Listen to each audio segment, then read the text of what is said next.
I'm going to call this All You Need to Know About Michael Cohen and His Testimony in Front of Congress.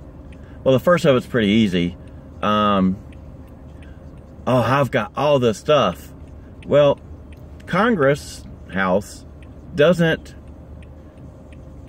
give you time off your sentence. So, trust me, anything that he's going to say, he's already said to Southern District of New York.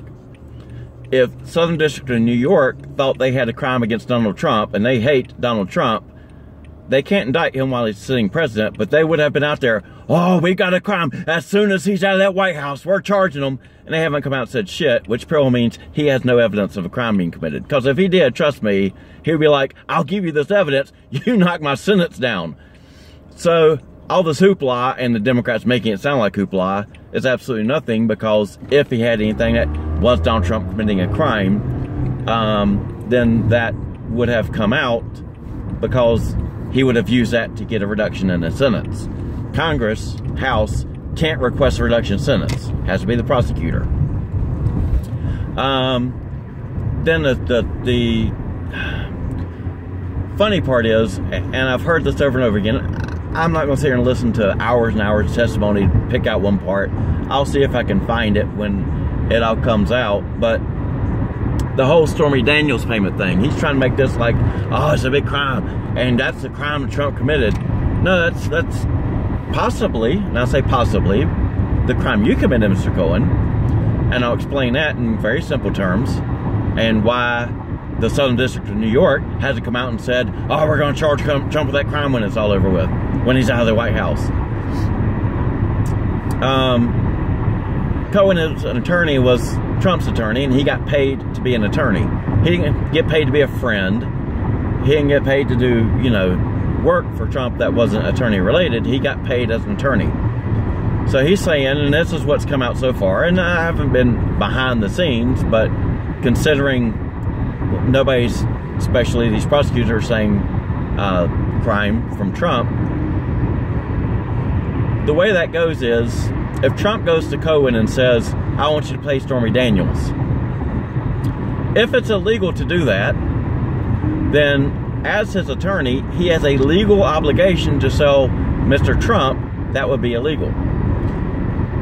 And if he didn't, and he just did it, then he's the one breaking law, not Trump, because Trump was never advised it was illegal, as from seeking legal advice of going to his attorney to do that. If Cohen didn't advise Trump, oh, that's illegal, sir, you can't do it, then Trump's cleared. If Cohen says, okay, I'll go do it, and doesn't advise Trump of that, then Cohen may have committed the crime, not Trump, if it's a crime. Now, they charged Cohen with that crime, and he pled guilty to that crime, but that doesn't mean he actually committed the crime. They could charge me with murder. I've never killed anybody. But until it's proven by a jury, it's, you know, if they say, we're going to charge you with 1,000 crimes and you'll spend the rest of your life in jail unless you plead guilty to campaign violation and spend 12 months in jail. Well, I might say, well, that's better than trying to, you know, I don't have the money to buy lawyers. I don't have, you know, the time to fight it. They're trying to hang me with so much that something's going to stick. It's easier just to plead guilty to that, even though campaign violation wasn't anywhere anything to what I'd done. You know, they say I'm murdering somebody. They did that. The Southern District of New York did that just to hang that over Trump. Doesn't mean Cohen actually committed campaign violation. They made sure that was in there to try and make it look as bad as possible, because this is political. But everything you need to know about Michael Cohen was when he's talking about the letters he wrote to the school. Where I threatened them. Well, I've been in business before. Let me tell you straight up front, I've gotten lots of letters from lawyers, and every one of them was threatening. That's what lawyers do. Used to be when I was doing marketing, and we called it guerrilla marketing because it was pretty tough marketing for mortgages, and I was doing collection and marketing for mortgages and did some work with some insurance companies. The way we did it was using some public records, and I would send people letters that had information about their life in it. And and their banking situations and their current mortgages and stuff. That was all recorded off deeds of trust. And it was, you know, public records, and they can't stop you from using public records. But I would get letters all the time because I would put the information there about trying to say, you know, we want to redo your loan from First Citizens or from American General Finance or whatever. Well, American General Finance didn't want us targeting their customers. All these companies, banks, because these people would take this to their bank. And how'd they get my information? Did you sell them my information? No, it's came from public record. All these banks would send us threatening letters. You better stop. We cease and demand. We insist. No, because it's public record. I can use that. Screw you. But yeah, they would threaten every time. So Michael Cohen knows that that's a tactic. If Trump didn't want his school records released during the campaign, what do? You write a letter. You don't write a letter saying, please don't release my records. Please, please, please. You write a letter saying, I'm going to sue you if you release my records. I'm requesting you not to. That's a threatening letter. He's trying to make this sound overly pretentious on purpose. Why? Because it's an axe to grind. He's trying to get Trump. That right there tells you everything. If you know anything about lawyers, they're not going to write a letter saying please. They're going to write a letter that threatens lawsuit, that threatens action, that threatens anything. Other than that, you know, a cease and desist, a whatever. To come out and say, oh, he had me write threatening letters. That's your freaking job, you idiot.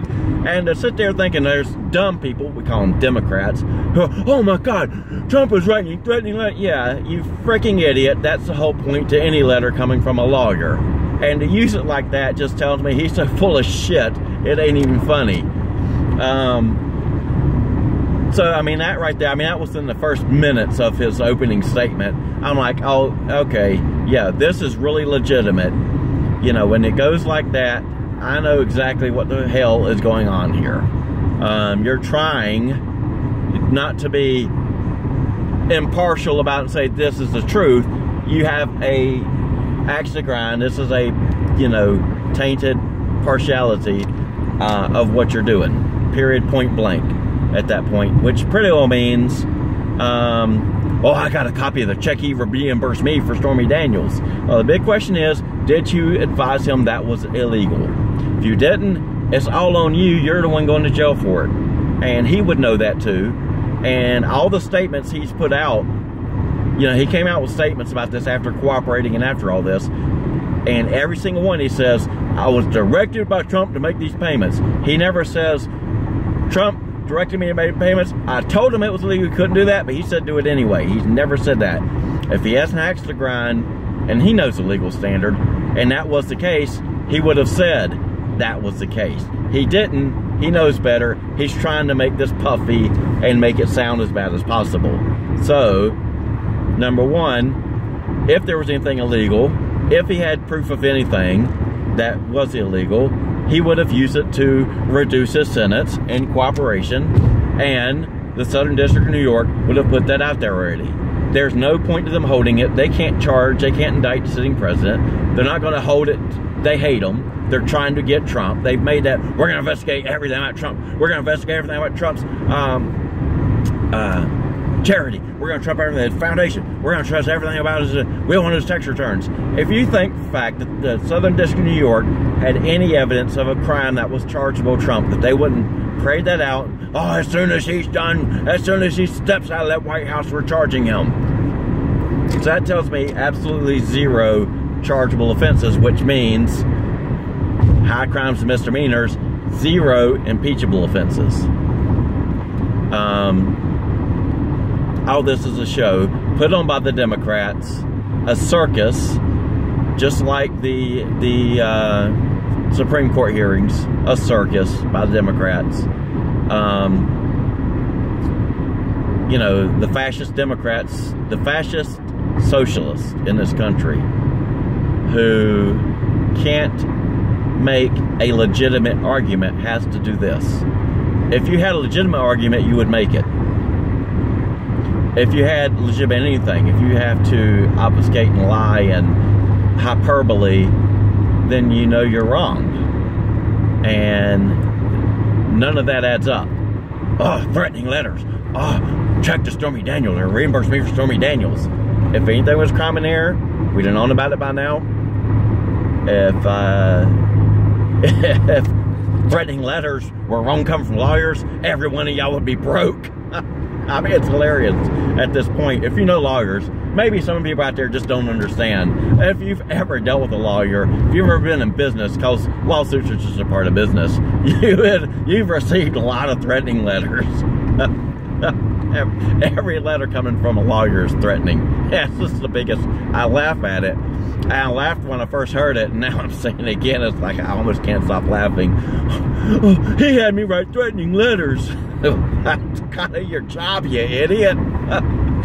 Well, somebody show me a nice letter from a lawyer. Sorry, I gotta cut off in a laugh.